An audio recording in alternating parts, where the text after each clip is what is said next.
Hi అండి. నమస్తే. తెలుగు నవలా శ్రోతలకు లక్ష్మి కథల ప్రపంచానికి స్వాగతం. మాదిరెడ్డి సులోచన గారు రచించిన నెలవంక అనే నవలను వింటున్నాం కదండి. ఈరోజు ఈ వీడియోలో మనం పార్ట్ 2 వినేద్దామండి. శ్రీనివాసరావు భోజనం చేస్తున్నాడు. తారమ్మ వడ్డిస్తూ పక్కన కుర్చీలో కూర్చుంది. వంటావిడ ఉందిగా, నువ్వు కూర్చోరాదు అన్నాడు పచ్చట్లోకి నెయ్యి కలుపుతూ. రవి వచ్చాక తింటానులేండి అన్నది మరి కాస్త పచ్చడి వేస్తూ. వీడు 10 దాటుతున్న ఇల్లు చేరక చేస్తున్న రాజకార్యాలు ఏమున్నాయి? వాటి పేరెత్తితేనే మీకు నిరసన. బిడ్డడు ఎంత కష్టపడుతున్నాడో మీకేం తెలుసు అన్నది నిష్ఠూరంగా. అది కాదు తారా, మనకున్నది ఒక్కడే పిల్లాడు. వాడు బాగా చదివి అభివృద్ధిలోకి వస్తే సంతోషించాలని. ఇప్పుడేమైంది? ఇదిగో చూడండి. వెళ్ళి డ్రాయర్ లాగి ఓ పేపర్ తెచ్చి అతను ముందు పెట్టింది. శ్రీనివాసరావు ముఖం సంతోషంగా వికసించడానికి బదులు ముడుచుకుపోయింది. వీడు చదువుతున్న చదువు ఇదన్నమాట. అతను కోపంగా ఏదో అనబోయాడు. పొలమారింది. తారమ్మ లేచి అతని తలపై అరిచేత్తో తట్టి మంచినీళ్ళు ఇచ్చింది. ఇది వాడి రాత కాదు. తింటూ వాదనేందుకు? వాడు కుదురుగా రాశాడేమో. అలా రాస్తే సంతోషమేలే అన్నాడు. కానీ ఆ మాటలు పెదవులపై నుండి వచ్చినవి. మా అన్నయ్య ఉత్తరం రాశాడు, వాళ్ళ తోడల్లుడి కూతురు గురించి. ఆ ఇప్పుడు వాడికి పెళ్ళే తక్కువైంది అన్నారాయన కూర వేసుకుంటూ. ఏం తక్కువైంది? సరదాకు చదువుతున్నాడు. చదివి ఉద్యోగం చేయాలా? కోడలు వస్తే వాడు ఇంటి పట్టున ఉంటాడని నా తాపత్రయం. ఆమె మాట పూర్తి కాకపూర్వమే ఫోన్ మోగడం, ఆమె అతనికి అందించడం. అతను ఫోన్లో మాట్లాడి చేయి కడిగేసుకున్నాడు. అయ్యో, చారు పెరుగు ఆమె అంటుండగానే అతను కోటు వేసుకున్నాడు. సారీ తారా, నాకు ఈరోజు క్లబ్లో డిన్నర్ ఉంది, మర్చిపోయాను. బెనర్జీ చిందులు వేస్తున్నాడు అని కార్ స్టార్ట్ చేశాడు. అతని కారు కనుమరుగవ్వగానే తారమ్మ చేయి కడుక్కుని స్నేహితులకి ఫోన్ చేసింది. హలో శశి, మా శ్రీవారు లేరు, అందుకే 4 ఆటలు ఆడదాం, అక్కడికే రమ్మంటావా? అలాగే మనం బృందాన్ని రమ్మను. ఉంటానికా? ఫోన్ పెట్టేసి బట్టలు మార్చుకుని 200 రూపాయలు పర్సులో వేసుకుని బయటికి వచ్చింది. పని వాళ్ళకి తెలుసు ఆమె అలా వచ్చిందంటే తను వెళ్ళే ఆటో రిక్షా తేవాలని అర్థం. త్వరగా వెళ్ళాడు. అమ్మగారు ఆటో రిక్షా ఎక్కగానే వంట ఆవిడ తలుపు వేసింది. రావప్ప. తోట పని బయట పని చూసే అప్పన్న పిలిచాడు. ఏందిరా అప్పిగా? రావమ్మ తలుపు తీసి అడిగింది. ఓ పాలి ఆ బల్ల మీద తినాలని ఉందే. డన్నులప్పు పిల్లోలో తల కింద పెట్టుకుని తొంగోవాలనుందే. సిగ్గుపడిపోయాడు అప్పన్న. రారా పుట్టాను. ఆ గుంటడు వస్తాడా? వస్తే తింటాడా? అయ్యకు వ్యాపారం పిచ్చి, అమ్మకు పేకాట పిచ్చి, గుంటడికి తిరిగే పిచ్చి. రావమ్మ నవ్వింది. అప్పన్న దజ్జాగా వచ్చి డైనింగ్ టేబుల్పై వెండి కంచం పెట్టుకుని కుర్చీలో కూర్చున్నాడు. రావమ్మ వడ్డించింది. రావప్ప, బ్రిడ్జీలో గట్టిగా డబ్బులుంటాది, గదియే అన్నాడు ఆశగా. ఆ మరిగిపోయిన చావల రసం ఎందుకురా? చారుడి నెయ్యి వేసింది. వాడు కలుపుకుని ఓ పట్టుపట్టాడు. దొంగలా చూస్తూ ఎదురింటి అవుట్ హౌస్లో అద్దెకున్న అండాలు వచ్చింది. రావమ్మ, 4 రోజులుండి చూస్తున్నాను నీ చేతి వంట తిందామని. మీ అమ్మగారు ఇల్లు కదలనిదే అన్నది ఆశగా చూస్తూ. ముందే అనకపోతిరా? అప్పన్న అడిగాడు. ఈ పూటకు ఆమ్లెట్లు వేసిస్తాను అన్నది. ఏవో ఒకటి చెయ్యి, నీ కడుపు సల్లగా ఉండని. ఆమ్లెట్లు వేసి తెచ్చి ఇచ్చింది రావమ్మ. ఆమె తిన్నది. రావమ్మ, 1/2 కిలో కందిపప్పుంటే ఇస్తావు? మర్చిపోయాను. కాఫీ పొడి, రవ్వ, చక్కెర, మసాలాలు తీసుకుని వెళ్ళిపోతూ సినిమా చూడమని 2 రూపాయలు చేతిలో పెట్టి వెళ్ళింది. నువ్వా గుంటడి గదిలో తొంగోరా, అన్నం తినొస్తాను అన్నది రావమ్మ. రావమ్మ తలుపు వేయడం మర్చిపోయింది. నెయ్యి, పెరుగు, అప్పడాలు ముందుంచుకుని తన దగ్గరున్న డబ్బుకి 2 రూపాయలు కలిపితే ఎంత అవుతుందని ఆలోచిస్తుంది. రాస్కెల్, ఈడియట్, నా మంచం మీద పడుకుంటావట్రా? రవికాంత్ గర్జింపులకు చేయి కడిగేసుకుని వచ్చింది రావమ్మ. నేను కావాలని పడుకోలేదు, పక్క దులుపుతుంటే కళ్ళు తిరిగినాయి. అమ్మ తోడయ్యా. అప్పన్న పసిపిల్లాడిలా ఏడ్చాడు. ఆడికి మీ మంచం ఏటికయ్యా, తూలి ఉంటాడులే సమర్థించింది రావమ్మ. అప్పన్నను వదిలేశాడు రవికాంత్. మళ్ళీ పిచ్చివేషాలు వేశారంటే డొక్క చీల్చి డోలు కడతాను. అయ్యా బ్రతుకు జీవుడా అని బయటపడ్డాడు. రావమ్మ, అన్నం పెట్టు. అమ్మ వాళ్ళేరి? రవికాంత్ వచ్చి బేసిన్ దగ్గర చేయి కడుక్కున్నాడు. అమ్మ శశమ్మ ఇంటికి వెళ్ళింది, నాన్న క్లబ్కు వెళ్ళారు. మరి జరసేపు ఆగయ్యా, అన్నం వండాలి అన్నది రావమ్మ. అదేం సాయంత్రం వంట చేయలేదా? చేయమన్నంతా చేశాను. రావమ్మ మాట పూర్తి కాకముందే వెళ్ళి అవతల గోడ దగ్గర పడింది. డర్టీ బిచ్, అమ్మ వంట దగ్గర పరిమితి పెడుతుందా? నీకు బుద్ధుందా?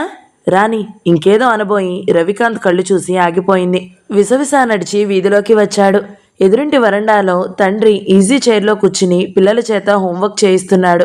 ఆ తండ్రి అపురూపంగా ఎత్తుకుని లోపలికి తీసుకువెళ్ళాడు. ఆ దృశ్యం చూడలేనట్టు వెనక్కు వచ్చి సిమెంట్ బెంచీపై కూర్చున్నాడు. ఒంటరితనం వరం లాంటిది.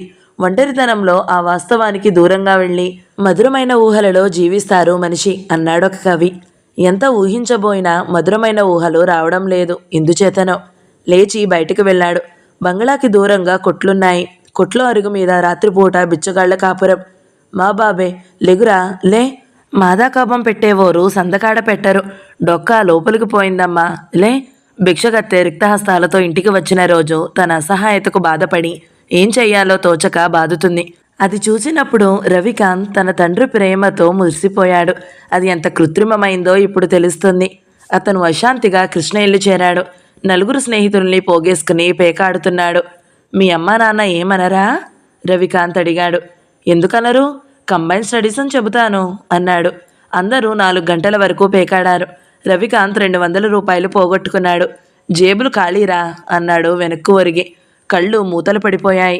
ఒరే రవి, ఆ ఓణి హీరోయిన్ అయిపోయింది, నువ్వో విలన్వి అయ్యావురా అన్నాడు. ఉరుములేని పిడుగు పడ్డట్లున్నాయి ఆ మాటలు. రవికాంత్ ముఖం చిట్లించాడు. ఎవడ్రా ఆ మాట అన్నది? నిద్రలేని కళ్ళు మరింత జ్యోతుల్లా ప్రకాశించాయి.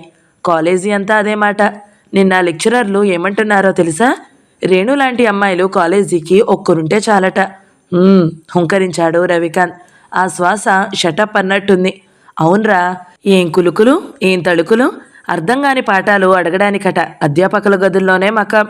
రవికాంత్ చేతిలోని బాల్ పాయింట్ 2 ముక్కలయింది. మన బృందం అంతా నిరాశగా కూర్చున్నారు. ఇంకో విషయం తెలుసో లేదో, ప్రభుత్వ కళాశాలలో జరిగే క్రికెట్ మ్యాచ్తో ఓణి బృందం పాల్గొంటున్నారు. బాల్ పాయింట్ ముక్కలు దూరం విసిరేశాడు. ఏమిటోరా, అసలు నువ్వో పెద్ద విప్లవం లేవదీస్తావు అనుకున్నాను. వినలేనట్టే లేచి బయటకు వచ్చాడు. నీ జావా ఏదిరా? వంట మనిషిని 4 ఉతికి కోపంతో వచ్చేశాను. ఆటోవాడు నిద్రపోతుంటే లేపాడు. ఇల్లు చేరేసరికి 5 గంటలయింది. అతను ఇంట్లో అడుగు పెట్టేసరికి మేనమామ, మరో స్త్రీ పురుషులు ఉన్నారు. అతని మామ కాశీని చూసి చిన్నగా నవ్వాడు. రవికాంత్ దగ్గర నుండి సిగరెట్ వాసన గుప్పుమంది. ఆ స్త్రీ ముక్కుకు పమిట అడ్డం పెట్టుకుంది. రవి, ఇలారా. కాశీ పక్క గదిలోకి దారి తీశాడు. రహస్యమా? అతనిని అనుసరించాడు. అవును, మీ అమ్మ పేకాడుతుందా? ఎవరు చెప్పారు? రవికాంత్ అసహనంగా అడిగాడు. వంటావిడ అందిలేరా అన్నాడు. అదో డర్టీ బిచ్, శశి ఆంటీ ఇంటికి అప్పుడప్పుడు వెళుతుంది. నిర్లక్ష్యంగా జవాబు చెప్పి తన గదిలోకి వెళ్ళి బూట్లైనా విప్పకుండా కళ్ళు మూసుకున్నాడు. కలత నిద్ర. మిస్ రేణు చాలా సమర్థవంతంగా ఆడింది బౌలింగ్లో. ఆమెదో ప్రత్యేకమైన విధానం, లేడీ మంకడ్ అనవచ్చు. ఆవరించిన కంఠము అనౌన్స్ చేసింది. గర్వంగా జడలు ఊగుతుంటే ముందుకు వచ్చింది. స్నేహితుల బృందమంతా కరచలనం చేస్తున్నారు, అభినందిస్తున్నారు. రవికాంత్ కూడా వెళ్ళాడు. అతనికి ఆనందంగా ఉంది. కంగ్రాచులేషన్స్ మిస్ రేణు అన్నాడు ఆనందంగా. ఆమెను ఎత్తి గిరగిరా తిప్పాలని ఉంది. ఓహు, నిర్లక్ష్యంగా తల ఎగురవేసి వెళ్ళిపోయింది. దారిలో మంగల్ కనిపించింది. ఈరోజు కథానాయికవు నీవు, అంత కోపంగా ఉన్నావేం? మంగల్ ప్రశ్న విని పొగరుగా జవాబిచ్చింది. మంగు, ఆ పొగరుబోతు బఠానీ లేడే అభినందనలు చెబుతున్నాడు. ఈయన అభినందనలు లేక చిన్నబోయాననుకుంటున్నాడు మొనగాడు. రేణు, అతని అరుపులకు కాశీ, తారమ్మ పరిగెత్తుకొచ్చారు. అయోమయంగా చూశారు. అంతకంటే అయోమయంగా తను చూశాడు. రేణు ఎవర్రా? అయోమయంగా చూశాడు. తను కలగన్నాడా? వాడు కాలేజీలో ఏం చేస్తాడో, రాత్రంతా కలవరింతలే. ఒక్కోసారి ఫుట్బాల్ అనుకుని తన్నేస్తారన్నయ్య మురిసిపోతూ చెప్పింది తారమ్మ. ఓహో, గర్ల్ ఫ్రెండ్తో ఘర్షణ పడ్డాడని మనం అర్థం చేసుకోవాలన్నమాట. శభాష్ అల్లుడు, ఫక్కున నవ్వాడు కాశీ. రవికాంత్కు చిరాకుగా ఉంది. అతను లేచి బాత్రూంలో దూరాడు. స్నానం కానిచ్చి 5-6 సిగరెట్లు ఊదేసి వచ్చి కూర్చున్నాడు. ఆ రావమ్మ జోలికెందుకు వెళ్ళావురా? విసుక్కుంటూ కాఫీ తెచ్చింది తారమ్మ. ఆ బిచ్ ఏం చేసిందో చెప్పిందా? ఒంటికాల మీద లేచాడు. రాత్రి జరిగిందంతా చెప్పాడు. ఆ అన్నం అయిపోయింది. ఓ ముద్ద నంగిగా మాట్లాడుతున్న రావమ్మను తీక్షణంగా చూసింది తారమ్మ. రావమ్మ మూలుగుతూ పని ప్రారంభించింది. రవి, ఈ 2 రోజులు కాస్త నా మాట విని కుదురుగా ఉండు. కాశీ మావయ్య సంబంధం తెచ్చారు. బంగారం లాంటి పిల్ల, ఆమొచ్చరికగా ఉంది. ఆ వెండి బంగారాలు నాకేం వద్దు, ఆకలిగా ఉంది, పలహారం ఏమైనా పెట్టమ్మా అన్నాడు గునుస్తూ. ఆవిడ ముక్కుతూ మునుగుతూ పలహారం చేసేదెప్పుడు? ఈ డబ్బు తీసుకెళ్ళి హోటల్లో చేసేరా, 20 రూపాయల నోటు ఇచ్చింది తారమ్మ. ఓకే. రాత్రి జేబులు ఖాళీ అయ్యాయి. సిగరెట్లకు డబ్బులు ఎలా అని ఆలోచిస్తున్నాడు. మొన్న 2000 ఇచ్చి వారం తిరగకుండానే అడిగితే ఏం బాగుంటుంది? 20 రూపాయలే ఆ క్షణంలో అపురూపంగా కనిపించాయి. అతడు బయటికి వెళుతూ అతిథుల గది ముందు టక్కున ఆగిపోయాడు. వాళ్ళు లక్షాధికారులు కాని, కోటీశ్వరులు కాని, నా పిల్లను ఈ ఇంటికి ఇవ్వను బావుగారు. మీ చెల్లెలు అయితే అయ్యిందేమో. ఇల్లు నౌకర్లకు అప్పగించి తల్లి, తండ్రి, కొడుకు ముగ్గురు 3 దారుల్లో వెడితే నా పిల్ల ఇంట్లో బందీ కాగా ఉంటుందా? అది కాదోయ్. మగకంఠము ఏదో చెప్పబోయింది. మీరు మరేం చెప్పవద్దు. ఈ ఇంటికిచ్చే బదులు రాయి కట్టి అమ్మాయిని బావిలో పడేయడం మేలు. స్త్రీ కంఠం నిరసనగా వినిపించింది. మగవారు మౌనంగా ఉన్నారు. రవికాంత్ రక్తం సలసలా కాగిపోయింది. మీకు రాయి కట్టడం చేతకాకపోతే నన్ను పిలవండి, జాగ్రత్తగా కట్టి దానిలో వేస్తాను. మా ఇంటికి వచ్చి మమ్మల్నే అంటారా? ఎంత ధైర్యం! ముక్కుపుటాలు అదిరిపడుతుంటే రోషంగా అన్నాడు. వాళ్ళు చూస్తుండగానే బూట్లు టకటకా నేల మీద కొడుతూ బయటికి వెళ్ళిపోయాడు. కాశీ దోషిలా నిలబడిపోయాడు. వాళ్ళు తిరుగు ప్రయాణానికి సామాన్లు సర్దుకున్నారు. కాలేజీ ఆవరణ గందరగోళంగా ఉంది. సారథి డౌన్ డౌన్, సారథి డౌన్ డౌన్ అన్న నినాదాలతో చెవులు చిల్లులు పడ్డాయి. అది సమ్మె ప్రారంభమై 4వ రోజు. ప్రిన్సిపల్ నలిగిపోతున్నాడు. అటు సారథి వంటి బాధ్యతాయుతమైన అధ్యాపకుణ్ణి ఏమీ అనలేడు. ఇటు డబ్బు మదంతో చిందులు తొక్కే రవికాంత్ను అణచలేడు. సారథిని పిలిచి తప్పైందని అంగీకరించు, ఈ అశాంతి అంతరిస్తుందంటే అతను రిజిగ్నేషన్ ఇచ్చాడు. సారథిని ఉద్యోగంలో వేసేటప్పుడు ఎమ్మెల్యే జోగారావు క్యాండిడేట్ను కించపరచవలసి వచ్చింది. అతని చెయ్యి ఉందని అనుమానంగా ఉంది. రవికాంత్ వీరుడిలా గేటు దగ్గర తన బృందంతో నిలబడ్డాడు. రేణు రావడం చూసి పెదవి కొరికాడు. చాక్లెట్ నోట్లో వేసుకున్నాడు. ఆమె జడ వెనక్కి వేసుకుంది. విద్యార్థులారా, ఆమె కంచు కంఠం విని అందరూ తెల్లముఖం వేశారు. రవికాంత్తో ఘర్షణ. తోటి సోదర సోదరీమణులారా, నా మూలంగా ఈ సమ్మె జరగడం బాధగా ఉంది. నా పొరపాటు ఇది అని చెప్పండి. మీరు చెప్పమన్న వాళ్ళందరికీ క్షమార్పణ చెబుతాను. చుట్టూ చూసింది. ఓయమ్మో, ఈవిడు గుండెలో ఉన్నది గుండేనా, గుండ్రాయా? మగపిల్లలు ఆశ్చర్యపోయారు. ఈ రేణుకు మతిపోయింది. కాలేజీకి చదువుదామని వచ్చిందా, బాగు చేద్దామని వచ్చిందా? ఆడపిల్లలు ముక్కుల మీద వేలేసుకున్నారు. దయచేసి నా అభ్యర్థన మన్నించి ఆలోచించండి. ఈ కాలేజీ ఏ ఒక్కరిది కాదు, ధనవంతులది అంతకంటే కాదు. మనము చక్కగా చదువుకుంటే మన దేశంలో లేని అవకాశాలు బయటి దేశాల్లో వస్తాయి. ఒక వ్యక్తిగతమైన అభిప్రాయానికి విలువ ఇస్తారా? ఆవేశంగా అరుస్తూ చుట్టూ చూసింది. కలకలం బయలుదేరింది.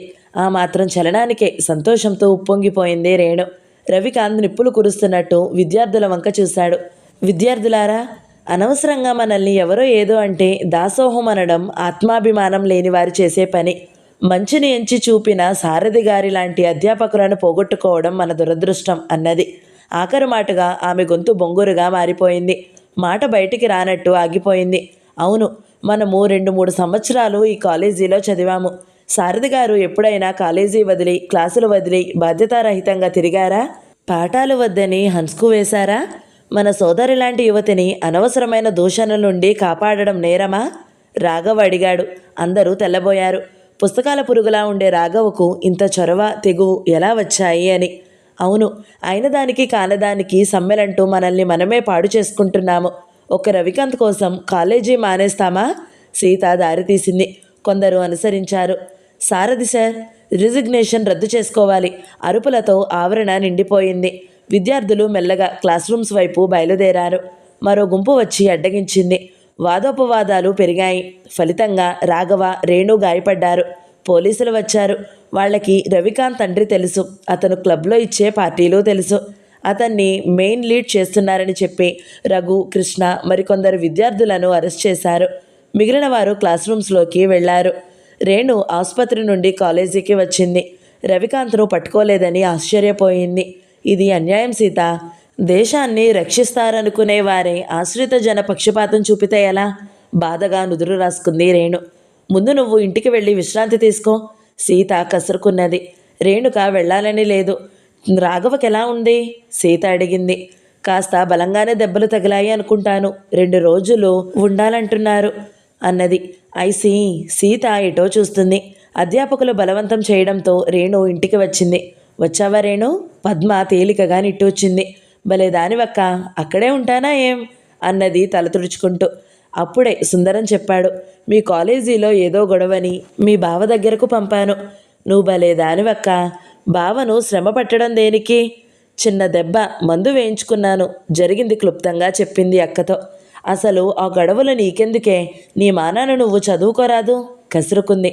నేను కయ్యానికి కాలుదువ్వలేదు, ఆయనే ఓణి ఓణి అంటే జవాబు చెప్పాను. అయినా నాకేమైందక్కా? నాకేం కర్మ పట్టింది? కాదే, నిన్ను చదివించాలని లేనిపోని తద్దినం తెచ్చి పెట్టుకున్నాను. కర్మ మాకు పట్టిందే అన్నది విసురుగా. ఏమిటి పద్మ? ఏమ్మా రేణు? రాజు వచ్చాడు. చెప్పిందంతా విన్నాడు. అతను తేలికగా నిట్టూర్చాడు. ఎంత గండం గడిచిందమ్మా రేణు అన్నాడు. మెల్లగా అంటారేం? కంటినీరు పెట్టుకుంది పద్మ. వాళ్ళ అభిమానానికి పొంగిపోయింది రేణు. అక్క, నేను కావాలని కయ్యానికి కాలు దువ్వలేదు. కనీసం మనల్ని మనం రక్షించుకునే నోరు లేకపోతే మనం బ్రతకేదెందుకు? ప్రతి విషయంలో భర్తో అన్నో తండ్రో వెంట ఉంటారా?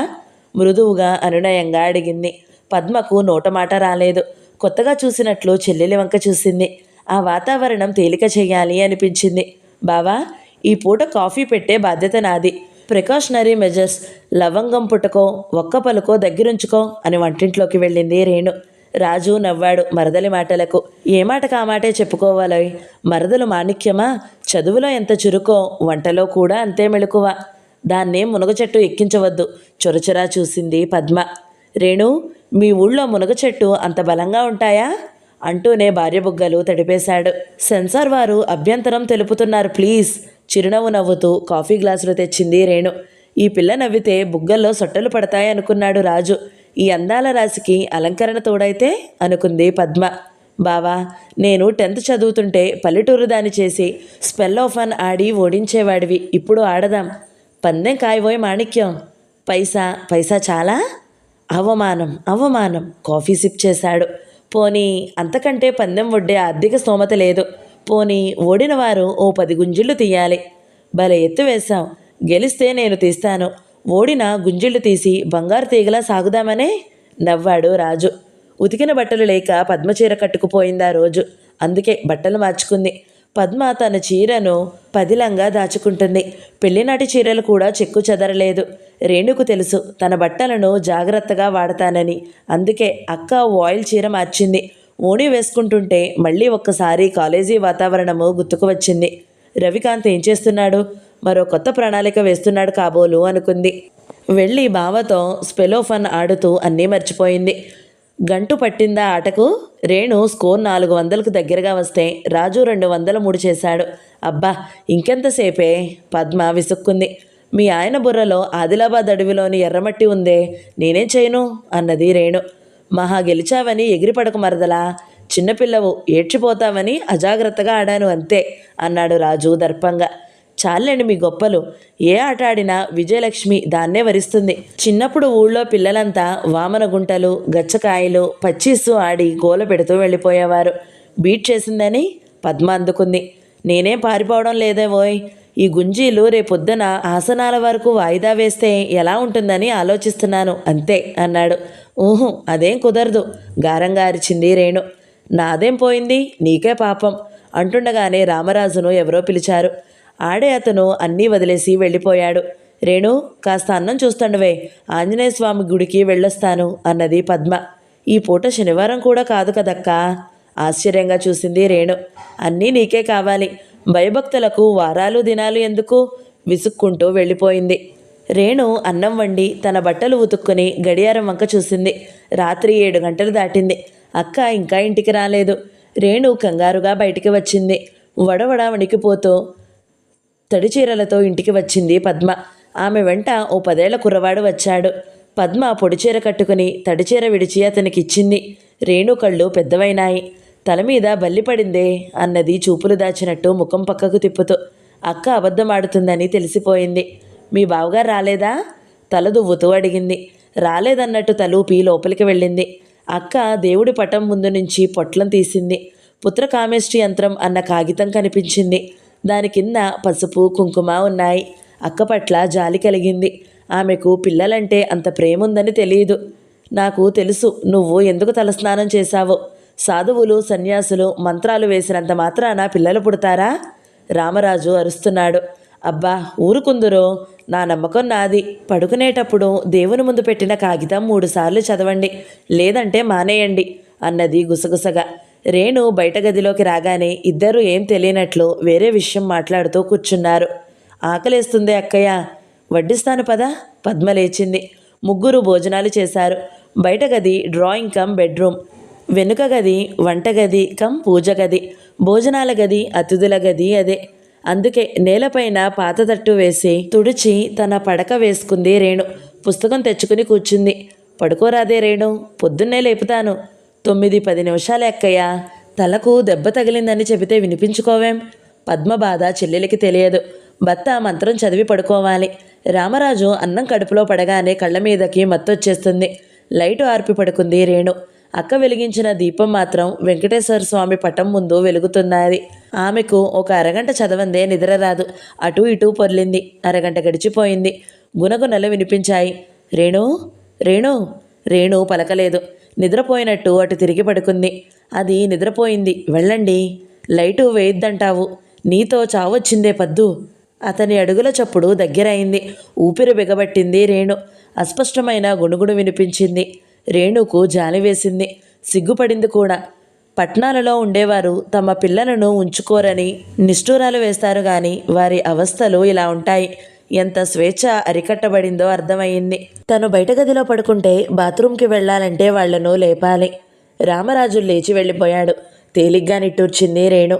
మర్నాడు కాలేజీకి వెళ్లేసరికి మరో గోల. విద్యార్థులంతా బస్ కండక్టర్ను పట్టుకుని తెగతిడుతున్నారు.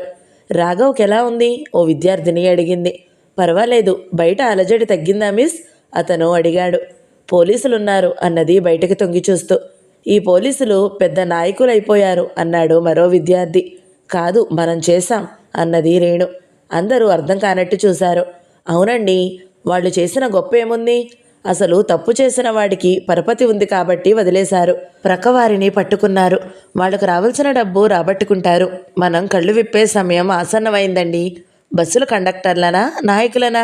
మనము ప్రజల్లో ఒక భాగం కాబట్టి ప్రజానాయకులం పట్టుకోవాలి అన్నది ఆవేశంగా. ఆమెకు బస్సును చూస్తుంటే, విరిగిపోయిన కాలేజీ గేటు చూస్తుంటే రక్తం సలసలా కాగింది.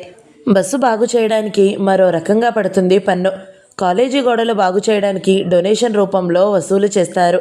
విద్యార్థులు ముఖాముఖాలు చూసుకున్నారు. వాళ్లలో ఎక్కువ మంది వివిధ రాష్ట్రాలకు చెందినవారు.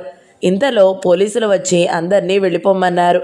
రేణు, సీత కొంత దూరం నడిచి వచ్చారు. అసలు కథానాయకులు కనిపించడం లేదే. అవును, వాళ్ళ నాన్న 4 తిట్టి ఇంట్లో కోలేసుంటాడు అన్నది సీత. సీత సంవత్సరం పొడవునా ఈ సమ్మెలు బందులు అంటూ చదివేదెప్పుడు అన్నది. నిన్ను చదవమని ఎవరన్నారు? కాపీ కొట్టడం నేర్చుకో. ఫైనల్లో ఆ రవికాంత్ ఫస్ట్ క్లాస్లో పాస్ అవుతాడు. విన్నాను, అతడు పరీక్ష మరెవరో రాస్తారట కదా. పోయిన సంవత్సరం మరో రౌడీ విద్యార్థి కోసం మ్యాథ్స్ లెక్చరర్ని ఉద్యోగం నుండి తీయించేశారు. అన్యాయం అన్నది ఏదో చూస్తూ. అన్యాయం అని మెల్లగా అంటావా? మనలాంటి వారికి 2nd క్లాసే గతి నిట్టూర్చింది సీత. సీత ఇంటికి వచ్చి సీతతో క్యారమ్స్ ఆడింది కాసేపు. ఆమె తన వంక చూస్తూ ఉండిపోయిందామె. సీత, ఒకసారి రాఘవను చూసొద్దామా? పద. ఇద్దరూ బయలుదేరారు. రాఘవ కోలుకున్నాడు, కానీ చాలా ఆందోళనగా ఉన్నాడు. నాకు తగ్గదని కాదండి, ఇంజనీరు రావు గారి పిల్లలకు ట్యూషన్ చెబుతున్నాను. అతను ఖచ్చితమైన మనిషి. ఫస్ట్ నాడు డబ్బులు ఎలా ఇస్తాడో అలాగే చెప్పకుండా మానేసే తీసేస్తాడు అన్నాడు దిగులుగా. ఓ, రేణు ఆలోచనలో పడింది. అందరూ డబ్బుండి రారు కాలేజీలో చదవడానికి అన్న సత్యం అర్థమయ్యింది. అతని అడ్రస్ ఇవ్వండి, నేను సీత వెళ్తాము అన్నది. థ్యాంక్స్ అని అడ్రస్ చెప్పాడు. పాపం, తండ్రి బడిపంతులుగా ఉంటూ పోయాడు.